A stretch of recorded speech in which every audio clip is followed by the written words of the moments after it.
الحمد لله الذي أعد للمؤمنين والمؤمنات جنات تجري من تحتها الأنهار. أشهد أن لا إله إلا الله وحده لا شريك له الملك العزيز الغفار القهار، وأشهد أن محمدا عبده ورسوله المصطفى المختار. اللهم صل وسلم وبارك على محمد نور الأنوار وعلى آله الأبرار وأصحابه الأخيار ومن تبعهم بإحسان إلى يوم القرار.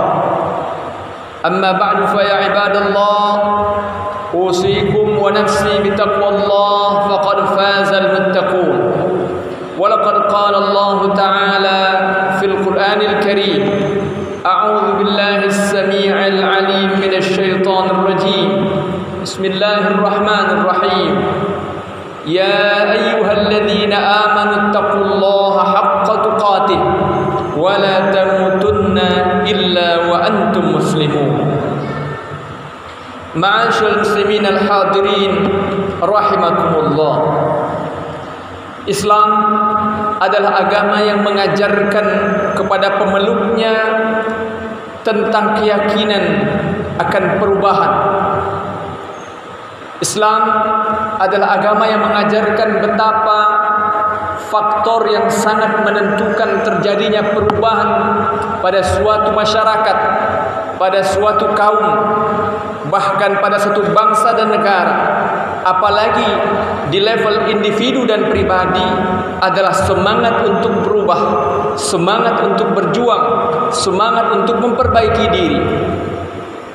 Itulah misal yang bisa kita baca di dalam firman Allah dalam surah Ar-Ra'd, surat yang ke-13 ayat 11, yang sudah sangat sering diajarkan, disampaikan para guru-guru kita, para ulama. Allah Subhanahu wa taala mengingatkan, innallaha la yughayyiru ma biqaumin hatta yughayyiru ma bi anfusihim. Sesungguhnya Allah tidak akan merubah nasib suatu kaum, Allah tidak akan merubah nasib suatu masyarakat sampai masyarakat itu, sampai warga kaum itu, sampai orang-orang yang ada di tengah-tengah masyarakat itu yughayyiru ma bi anfusihim, merubah apa yang ada pada diri mereka. Dalam surah Al-Anfal ayat 53 Allah tegaskan dengan redaksi yang sangat mirip. Allah katakan, dzalika bi anna Allah lam yakum mughayyiran ni'matan an'amaha 'ala qaumin hatta yughayyiru ma bi anfusihim wa anna Allah samii'un 'alim. Sesungguhnya Allah tidak akan merubah nikmat yang telah Ia berikan kepada suatu kaum hatta yughayyiru ma bi anfusihim, sampai mereka sendiri yang merubahnya. Wa anna Allah samii'un 'alim, dan sungguh Allah itu maha mengetahui, maha mendengar, lagi maha mengetahui. Inilah semangat yang diajarkan oleh Rasulullah sallallahu alaihi wasallam. Kita bisa rasakan dan selami semangat perjuangan Rasulullah sallallahu alaihi wasallam apabila kita baca sirah nabawiyah, tarikhun nabi, sejarah kehidupan Rasul. Kita akan ketahui bagaimana beliau memulai perjuangan dakwah beliau ketika diangkat menjadi nabi di usia 40 tahun. Bisakah kita bayangkan apa yang ada dalam fikir Rasulullah sallallahu alaihi wasallam pada saat itu? Beliau mendapatkan tugas, mendapatkan amanah untuk mengajarkan tauhid, mengajarkan risalah Islam kepada masyarakat yang demikian lama telah tercebur di dalam gelapnya kemusyrikan, gelapnya kejahiliahan, gelapnya kebodohan, gelapnya kezaliman. Tetapi beliau menjalankan amanah kenabian itu dengan semangat yang full dan maksimal, dan 23 tahun kemudian, sebuah waktu yang sesungguhnya bukanlah terlalu lama untuk sebuah proses perubahan yang demikian dahsyat, perubahan yang demikian luar biasa, sampai kemudian Allah memberikan gelar kepada Rasul dan umat yang beliau pimpin sebagai khaira ummah. Dalam surah Ali Imran ayat 104 kita menghafal ayat Allah itu, kuntum khaira ummatin ukhrijat linnas ta'muruna bil ma'ruf wa tanhauna 'anil munkar wa tu'minuna billah. Allah kemudian yang mengakui dan memberi label, memberi gelar kepada umat Rasul sebagai khaira ummah, sebagai umat terbaik. Padahal 23 tahun sebelumnya mereka adalah masyarakat jahiliyah, masyarakat musyrik, masyarakat yang demikian memalukan dan memilukan kondisi kehidupan mereka. Itu pula kemudian semangat yang dibawa oleh para sahabat-sahabat Rasul, para khulafaur rasyidin, Abu Bakar As-Siddiq, Umar bin Al-Khattab, Uthman bin Affan, Ali bin Abi Talib, melanjutkan kepemimpinan dakwah Rasulullah sallallahu alaihi wasallam. Mereka berjuang di tengah-tengah masyarakat dengan segala problem dan masalahnya, sampai kemudian kita warisi Islam hari ini, di antaranya dengan wasilah perjuangan mereka yang meyakini bahwa Allah tidak akan merubah nasib suatu kaum sampai kaum itu yang bersungguh-sungguh berusaha merubah kondisi mereka. Semangat yang sama sesungguhnya selalu harus dipakai oleh kaum muslimin dimanapun dan kapanpun, termasuk hari ini. Ketika hari ini kita merasa bahwa kehidupan kaum muslimin, kehidupan umat Islam di negeri ini, baik dalam skala kebangsaan dan kenegaraan maupun dalam skala global sebagai entitas peradaban dunia, kita berada dalam kondisi yang sangat menyedihkan, sangat memprihatinkan. Tetapi orang-orang beriman tidak pernah boleh kehilangan semangat. Karena itu setidaknya ada 4 modal dasar yang dimiliki oleh orang-orang beriman untuk meyakini apa yang Allah telah janjikan itu, dan janji Allah pasti benar. Innallaha la yukhliful mi'ad. Allah tidak pernah mengingkari janjinya. Yang pertama, modal perubahan itu tentu saja adalah al-iman. Ketika kita meyakini bahwa nasib kita insyaallah biiznillah wa binasrillah wa bi'inayatillah, dengan izin Allah, dengan pertolongan Allah akan berubah, maka modal dasar yang paling penting tentu saja adalah al-iman billah, keimanan kepada Allah Subhanahu wa taala sebagai khaliqul alamin, sebagai rabbul alamin. Adalah Allah yang menjadi pengendali seluruh apapun yang ada di alam ini. Kehadiran kita di muka bumi ini sebagai khalifatullah dan sebagai ibadullah adalah karena izin dan kuasa Allah. Dan ketika kita melakukan apapun yang Allah perintahkan, maka sesungguhnya seluruh energinya pun datang dari Allah. Maka ketika Allah katakan in tansurullaha yansurkum wa yutsabbit aqdamakum, apabila kamu menolong Allah, menolong agama Allah, berjuang di jalan Allah, maka Allah pasti akan menolongmu.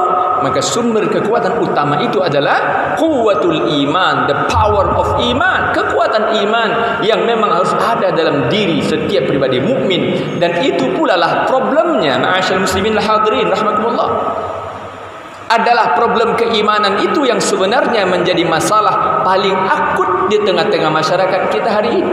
Meskipun kita mengklaim diri sebagai masyarakat muslim, seorang muslim, bangsa muslim, negara dengan penduduk mayoritas muslim, tetapi keislaman dan keimanan yang sejati itu belumlah betul-betul berurat berakar dalam kehidupan kita.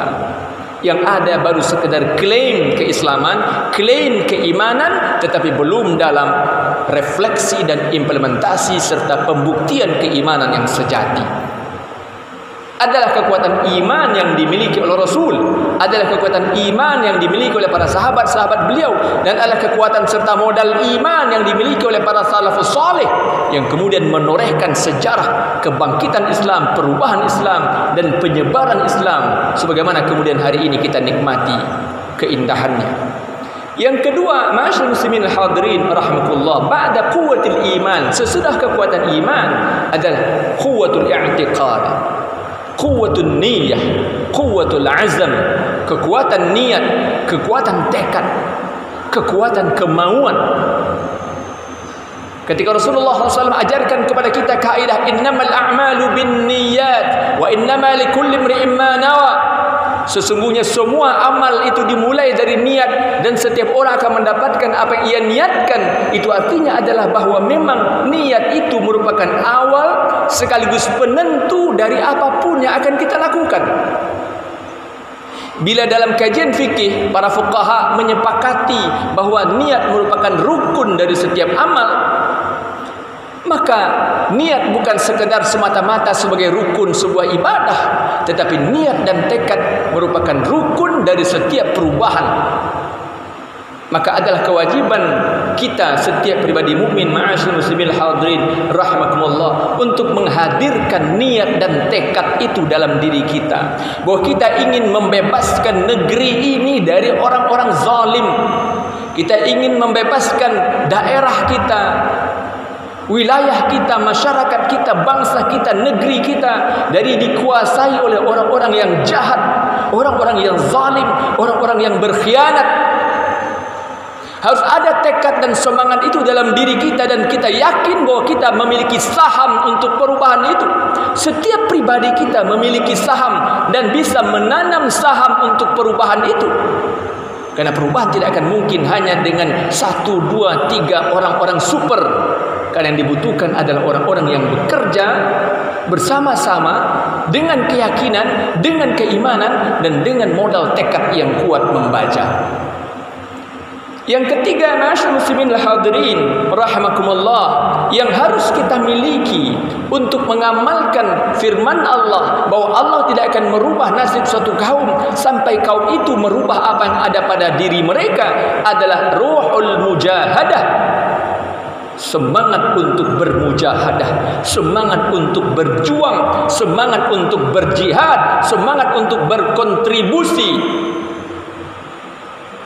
Tentulah tidak sia-sia ketika Allah dengan demikian tegas menggambarkan dalam surah As-Saff ayat 10, 11 dan 12, ya ayyuhalladzina amanu hal adullukum ala tijaratin tunjikum min adzabin alim tu'minuna billahi wa rasulihi wa tujahiduna fi sabilillahi bi amwalikum wa anfusikum dzalikum khairul lakum in kuntum ta'lamun. Hai orang-orang beriman, maukah kamu aku tunjukkan, kata Allah, sebuah perniagaan yang akan menyelamatkan kamu dari azab yang sangat pedih. Dan setiap orang beriman pasti menjawab, mau ya Allah. Lalu Allah tunjukkan perniagaan yang akan menyelamatkan dari azab yang sangat pedih itu adalah tu'minuna billahi wa rasulih. Kamu beriman kepada Allah dan Rasulnya, wa tujahiduna fi sabilillah bi amwalikum wa anfusikum, dan kamu berjihad, kamu berjuang, kamu bermujahadah, kamu kerahkan segala kemampuanmu bi amwalikum, dengan hartamu, wa anfusikum, dan dengan jiwa ragamu. Dzalikum khairul lakum in kuntum ta'lamun. Itulah yang lebih baik bagimu, itulah yang sesungguhnya terbaik bagimu kalau kamu memang betul-betul mengetahui. Tentu juga dengan makna yang jelas ketika Allah ajarkan kepada kita kaidah dalam surah Al-Ankabut ayat 69. Allah tegaskan, walladzina jahadu fina lanahdiyannahum subulana wa innallaha lama'al muhsinin. Dan orang-orang yang betul-betul bermujahadah, yang betul-betul berjuang, yang betul-betul berusaha, yang betul-betul memberikan, mengkontribusikan apa yang dia bisa lakukan untuk ketaatan di jalan kami, kata Allah, lanahdiyannahum subulana, pasti akan kami tunjuki mereka banyak jalan-jalan kami. Allah gunakan kata subulana, bukan Allah gunakan kata lanahdiyannahum sabilana, bukan, tapi Allah katakan lanahdiyannahum subulana, pasti akan kami tunjuki kepada mereka banyak jalan-jalan kami. Tidak bisa dengan jalan A, ada jalan B, tidak bisa jalan B, ada jalan C, tidak bisa jalan C, ada banyak jalan yang lain. Selama orang-orang beriman itu bermujahadah, berjuang, ikut memberikan apa yang bisa dia lakukan, tentu sesuai dengan kemampuannya. Allah tidak pernah memaksa kita kecuali sesuai kemampuan kita. La yukallifullahu nafsan illa wus'aha. Allah tidak pernah membebankan kepada hambanya kecuali sesuai kemampuannya. Maka ketika hari ini kita prihatin saudara-saudara kita kaum buruh dilecehkan, dizalimi, ditekan hak-haknya atas nama kekuasaan, atas nama investasi dan lain sebagainya, maka adalah kewajiban orang-orang beriman untuk ikut peduli, untuk ikut melakukan sesuatu. Dan sungguh kita bisa berbuat sesuatu sesuai dengan kemampuan kita, minimal, alal aqal, at least by doa, dengan doa paling tidak. Dan ada banyak cara-cara lain, melalui media sosial, melalui komunikasi dengan orang-orang penting yang mungkin bisa kita hubungi, dan seterusnya dan seterusnya. Termasuk untuk perubahan di tengah-tengah masyarakat kita hari ini. Beberapa bulan ke depan Allah sedang hamparkan di hadapan kita sesuatu yang kita bisa memiliki kontribusi untuk perbaikan kehidupan kita sebagai seorang muslim, sebagai warga masyarakat, sebagai warga bangsa dan negara. Ketika kita menginginkan kehidupan kita seperti Allah gambarkan dalam Al-Quran, baldatun tayyibatun wa rabbun ghafur, negeri yang diridhai oleh Allah, yang dirahmati oleh Allah, yang diturunkan keberkahan oleh Allah, dan Allah pun meridainya. Maka kita bisa melakukan sesuatu, dan kita tidak pernah boleh apatis, kita tidak pernah boleh tidak peduli hanya karena kita merasa apalah arti sebuah suara, apalah arti sebuah surat suara, dan seterusnya. Yang keempat, ma'asyiral muslimin al-hadirin rahimakumullah, minimal yang harus dilakukan untuk menjemput perubahan yang Allah janjikan itu adalah bahwa orang-orang beriman harus berbaris rapi, harus berjamaah, harus bersatu padu, tidak boleh dipecah belah oleh siapapun. Maka Allah tegaskan dalam surah As-Saff ayat 4, innallaha yuhibbul ladzina yuqatiluna fi sabilihi saffa ka'annahum bunyanun marsus. Sesungguhnya Allah mencintai orang-orang yang berjuang di jalannya saffan ka'annahum bunyanun marsus, dalam barisan yang rapi, saf yang rapi. Mereka bersatu padu, mereka berjamaah, bukan menjadi orang-orang yang terpecah belah, bercerai-berai, hanya mementingkan kepentingan pribadinya saja dan tidak fokus berfikir tentang apa yang bisa dia lakukan bersama-sama untuk umat, untuk Islam, untuk kaum muslimin. Barakallahu li wa lakum fil Qur'anil azim wa nafa'ani wa iyyakum bima fihi min al-ayati wa dhikril hakim wa taqabbalallahu minni wa minkum tilawatahu innahu huwas samiul alim. Aqulu qawli hadha wa astaghfirullahal azim li wa lakum wa lisa'iril muslimin wal muslimat wal mu'minin wal mu'minat fastaghfiruhu innahu huwal ghafurur rahim.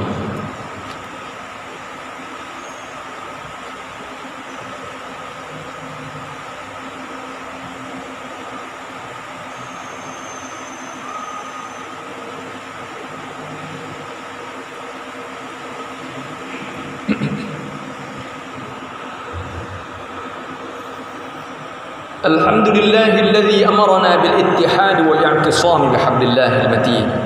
أشهد أن لا إله إلا الله وحده لا شريك له إياه نعبد وإياه نستعين وأشهد أن محمدا عبده ورسوله المبعوث رحمة للعالمين.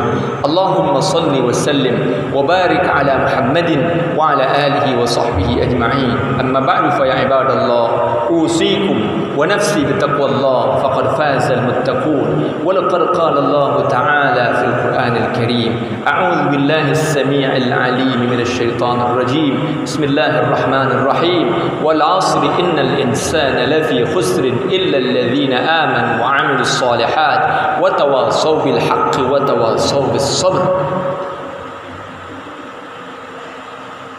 Satu syarat yang juga tidak kalah pentingnya dibanding apa yang kita sebutkan di dalam khutbah pertama tadi, ma'asyiral muslimin hadirin rahimakumullah, agar umat ini bangkit dari keterpurukannya, agar kita berubah menuju umat yang lebih baik, yang lebih diridhai oleh Allah, yang hari-hari kita penuh dalam ketaatan kepada Allah dan jauh dari maksiat kepada Allah, adalah al-ilmu, quwwatul ilmi, kekuatan ilmu. Islam adalah dinul ilmi wa thaqafah. Islam adalah agama yang sangat memuliakan ilmu dan mengajarkan kepada umatnya untuk menjadi orang-orang yang berilmu. Dan inilah prasyarat perubahan, inilah prasyarat kebangkitan umat. Orang-orang yang bodoh tidak akan mungkin bangkit, dan orang-orang yang zalim sangat takut apabila umat menjadi cerdas dan pintar, karena mereka tidak lagi mampu menebarkan kebodohan dan kezaliman mereka. Maka kita harus menjadi umat yang senantiasa membekali diri kita dengan kesadaran, dengan pengetahuan, dengan pemahaman, untuk kemudian tahu tentang apa hak dan kewajiban kita, dan kemudian menerjemahkan pengetahuan itu dalam aksi nyata, dalam perjuangan, dalam kontribusi, dalam amal-amal terbaik yang bisa kita lakukan semata-mata untuk mencari ridha Allah Subhanahu wa taala. Innallaha malaikatahu yusholluna 'alan nabi